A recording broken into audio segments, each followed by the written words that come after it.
Now, Entertainment Tonight, the most watched entertainment news magazine in the world. Who helped everyone from the Beach Boys to the Monkees to Sonny and Cher sell millions of albums? Well, it was an elite group of session musicians known as the Wrecking Crew. Now, nearly 50 years after changing rock and roll forever, their amazing story is the subject of a new documentary. When we're ready to sing, we step up the microphones, and it comes out something like this. The Beach Boys may have sung on this record, but the Wrecking Crew played the music. The Wrecking Crew, they were the ones with all the spirit and all the know-how. Start walking. You heard them behind Nancy Sinatra, the Mamas and the Papas, the Ronettes, and the Righteous Brothers. Back then, even Dick Clark didn't know that. I had no idea that certain people didn't play their own records until the Monkees came along. Those songs were recorded before they even cast me and the other guys. The documentary is a work of love for director Denny Tedesco. His father, the late Tommy Tedesco, played guitar for the crew.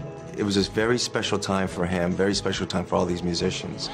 The musicians were really the unsung heroes of all those hit records. And we will have much more on these very talented musicians and the stars they helped turn into music legends. That is all tomorrow.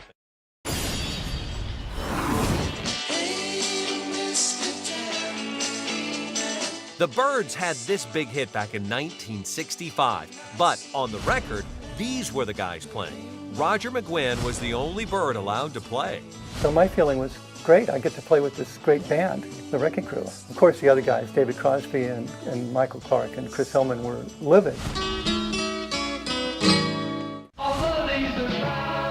They were the musicians behind the Mamas and the Papas. They were Phil Spector's famous Wall of Sound. They made fun of him all the time, but they really liked him. I think they really respected him. They thought he was nuts, which of course he was. And they played for Sonny and Cher. This rare footage shows them in the studio making an album with the famous session players known as the Wrecking Crew. I was kind of shy of everybody. First of all, they were a lot older than me too. I mean, the first session I went to, I was 16 years old.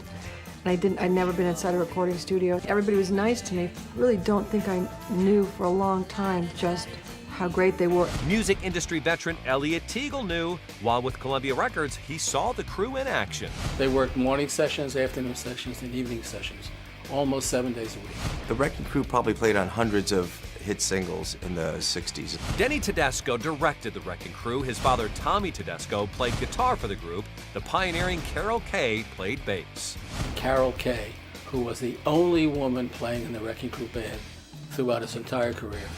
She created this progression for The Beat Goes On. About the third line I came up with was da-da-da-da-da. The beat goes on. The people we're talking about played for so many people in so many different styles. That's a fascinating thing. When Brian Wilson's music became more complex, he turned to the Wrecking Crew for help. Well, Carol played on Good Vibrations and California Girls, and she was like the star of the show. I mean, she was the greatest bass player in the world. And the crew, including the soon-to-be famous Glenn Campbell, loved working with Wilson. Brian was a genius. I mean, he was just... He was as good as I've ever seen, I believe. All this work for the 20 or so member crew was upsetting the old school players who helped give the group their name. And we came in there with Levi's and T-shirts, smoking cigarettes, whatever. And the older guys were saying they're going to wreck the business. Far from it, and it made the crew pretty rich. 5-6 weeks in a row, we do an album a day. 6 tunes in the morning and 6 tunes in the evening. But on the albums, they didn't get any credit. Maybe one of the reasons they left the names off was the same musicians played on so many people's records, it would have been an embarrassment. It didn't bother these guys at all. It was all wonderful, and I was making millions of dollars. I just felt, just give me my money, and I got lost. The Wrecking Crew has a planned December release.